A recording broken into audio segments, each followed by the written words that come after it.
So Dicebreaker, which is a publication out of England that does a lot of stuff with tabletop RPGs and video games and stuff like that. They published an article a couple of days ago, said role-playing is the perfect medium for stories of sex and romance, so why is this genre so underserved on the tabletop? Let's start with the premise here, that it's underserved. It's not underserved, it's underserved in what everybody wants to call mainstream tabletop, right? Yeah. D&D, Paizo, Star Wars, the big ones. No, it's not in there in the big ones, right? And it's because they don't want to. No. Okay? They don't want to. So the two problems that I had with this article as reading it is, one, we're presuming that the big ones is the whole industry, right? That's a problem. Which is a problem.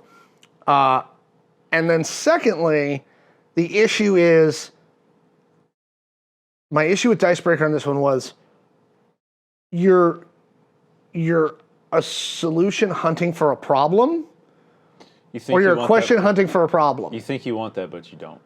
Yes. Also. Yeah. So I responded from our Twitter to the Dicebreaker article, to Dicebreaker's Twitter, with pictures of games that we carry in the store, like Thirsty Sword Lesbians, Advanced Lovers and Lesbians, yes. Pasion de las Pasiones.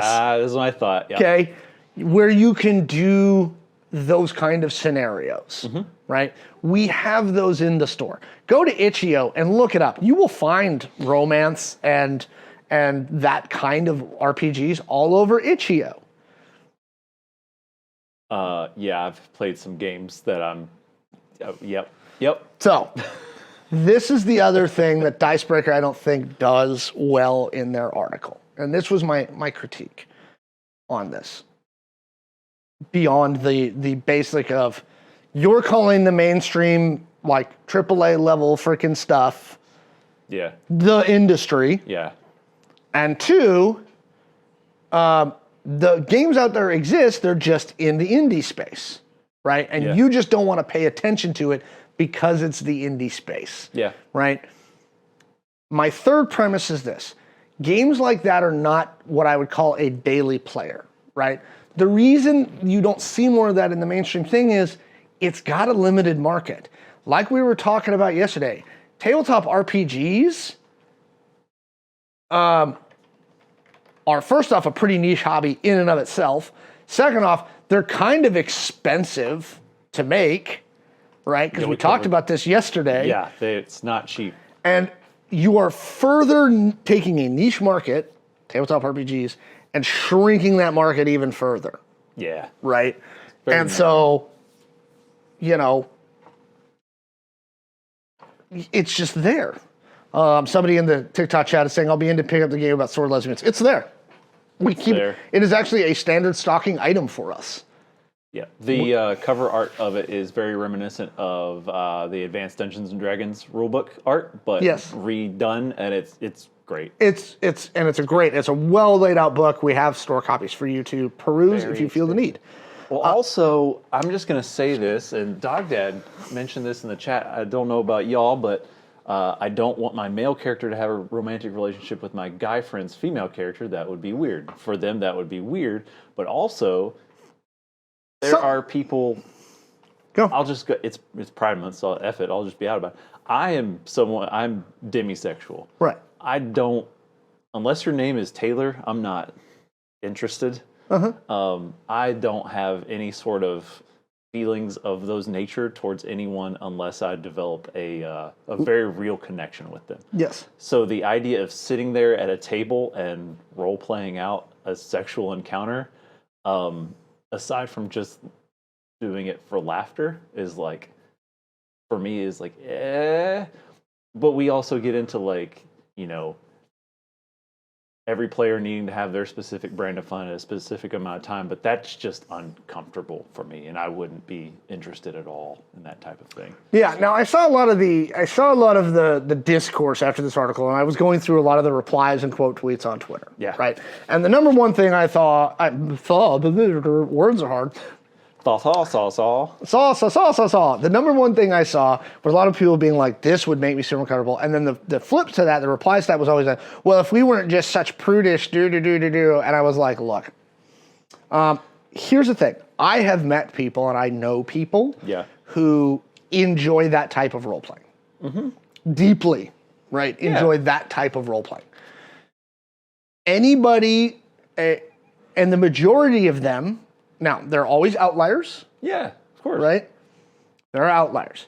So I'm not gonna talk about the outliers, because the outliers are the people who come in there to be creepy and weird and da-da-da. Yeah. But the majority of people who try to play those types of games, who are really into them, they so deeply curate who they're playing with, Yeah. the genre, and most importantly, the boundary lines. Yes. This is not like a D&D session where you can just wander in and be like, okay, we have a general idea of what we want to do and where everybody's comfortable. This is an area where if you're going to do this type of role-playing, Yeah.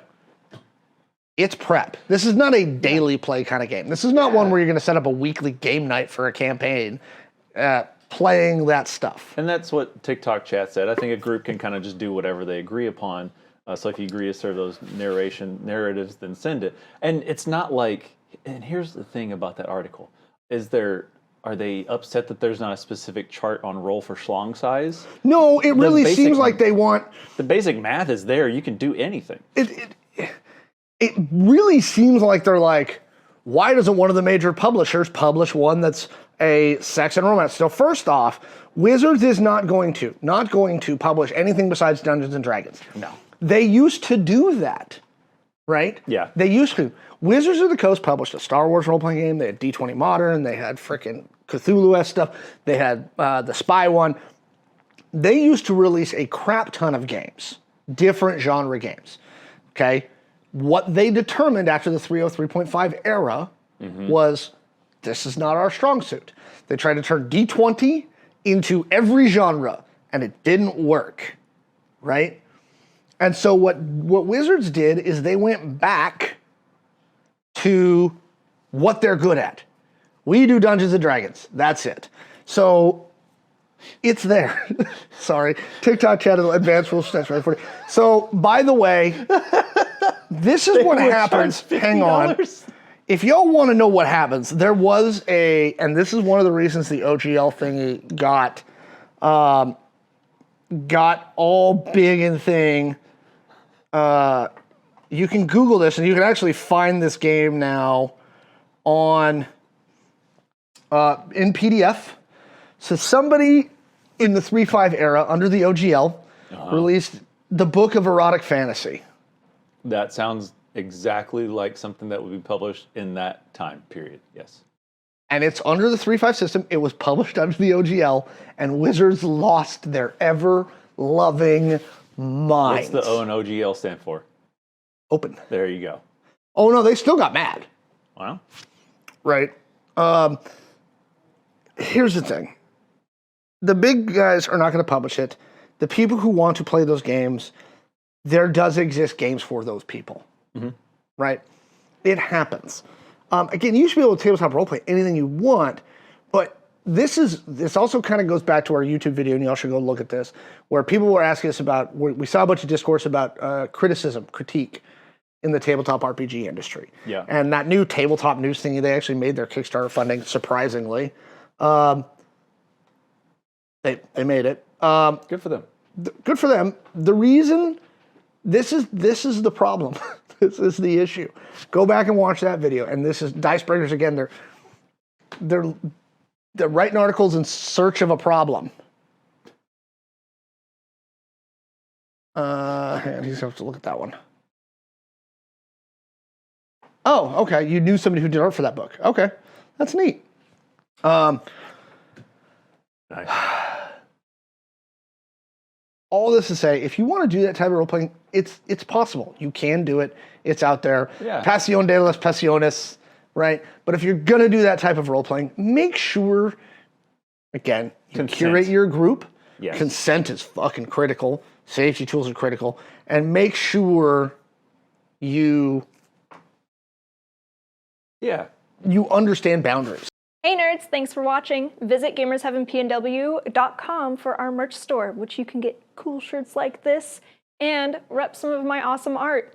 Also, like and subscribe for more content so we can make more videos for you.